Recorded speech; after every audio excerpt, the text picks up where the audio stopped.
Perseverance Pastures. I'm so happy to be saying that. One, because it's our farm name and I've wanted a farm for so long, and so to finally be here and have a farm name feels so good. As well as just saying it gives me kind of some goosebumps.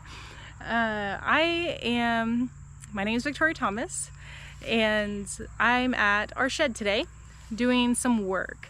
This winter we hope to kind of remodel the interior. You might have mentioned I briefly went over this during our farm tour. We've already tweaked it. We always have a never-ending conversation going on here about what we want to do, what's the next steps, because we're constantly planning. So I wanted to kind of give you an update. I'm going to go in, but the audio can get a little echoey because it's a tin building, as well as I've been clearing it out. Our plan is to rent a dumpster to get dropped off, I think in September sometime. And that's when we'll load up all this and throw it in the dumpster.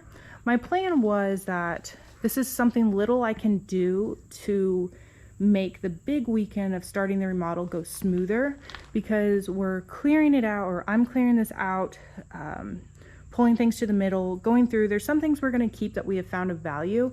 I'm kind of taking inventory and stock of what we're working with. For instance, now that I've been out here more, about an hour an evening, because it gets really hot in here, we've noticed that there's these holes from an animal of some kind. However, that one was recently made by myself. I fell in it. I created it. I thought it was sure footing.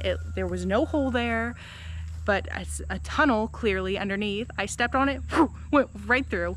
My poor little heart was so scared that there was going to be something in there.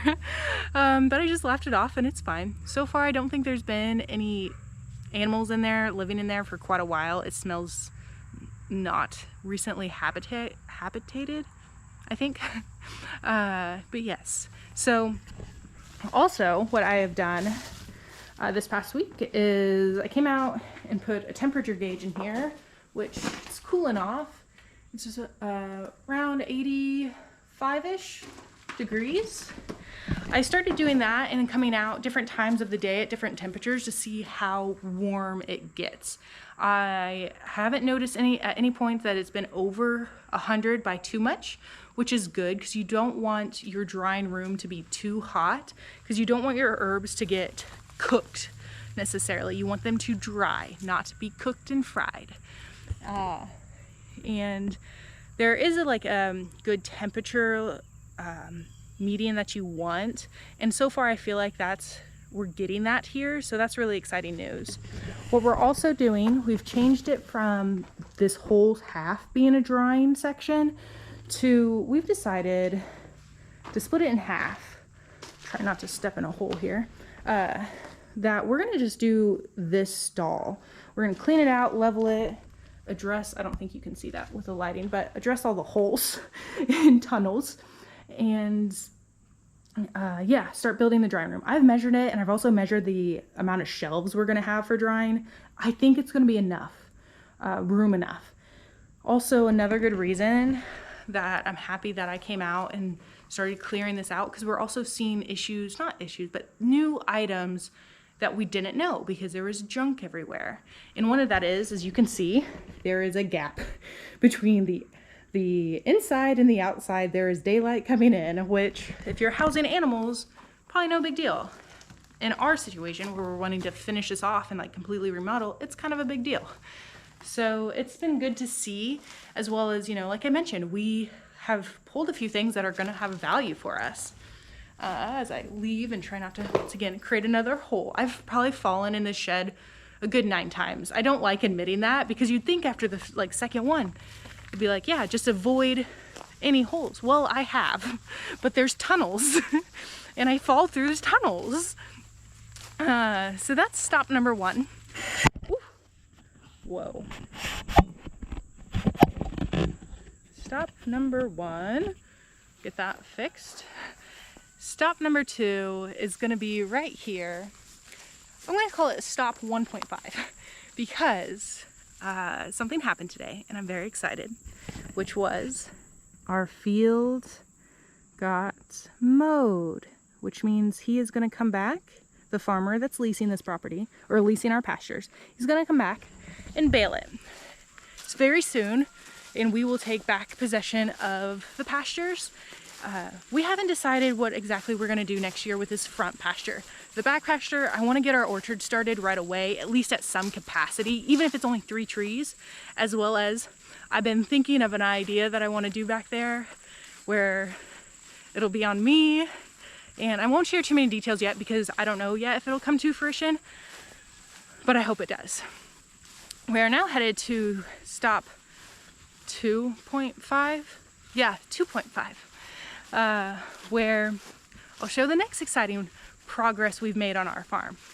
Once again, this progress to some people may not look like much, but I enjoy progress, even if it's incremental. It may not be a huge step, but it's a step in the right direction. I feel as if every day we've been out here, something has happened that pushes our farm to the next level or in that progress of being built. And I think that kind of comes from our planning. I am someone who loves to plan, but I don't get stuck on just planning, because that's the thing. A good plan can only go so far on paper until you put it into action. With our farm, I've mentioned probably almost too many times about how we're building it in phases.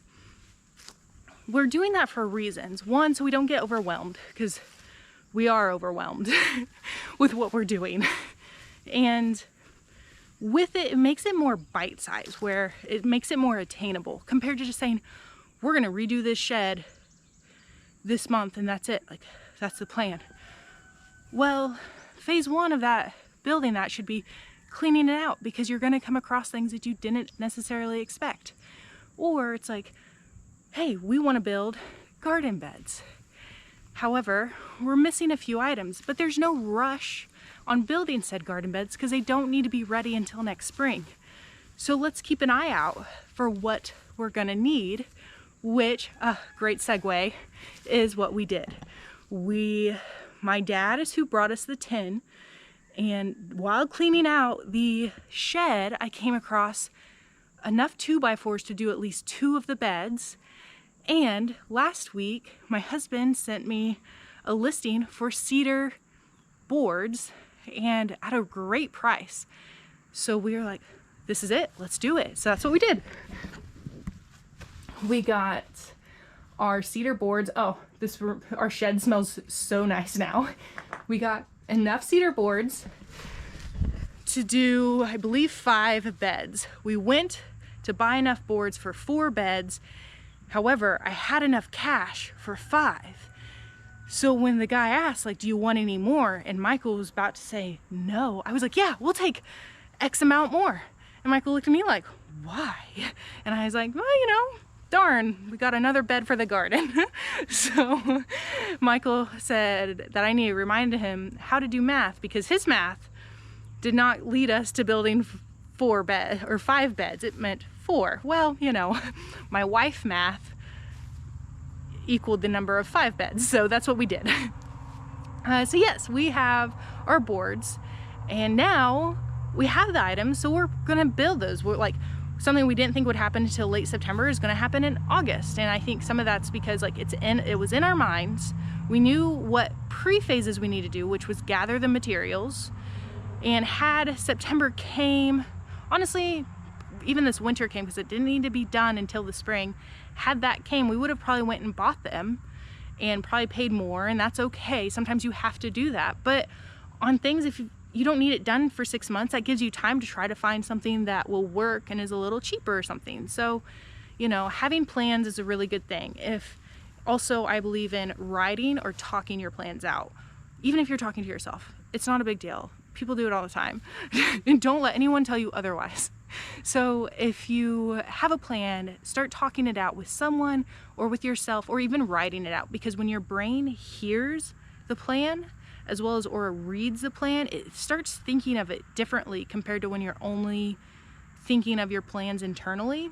I hope that makes sense, and if it doesn't, that's okay. It makes sense to me. So Here is stop number officially 3 because it's the other half of stop number 2. Please follow along. Which was that this pasture was mowed.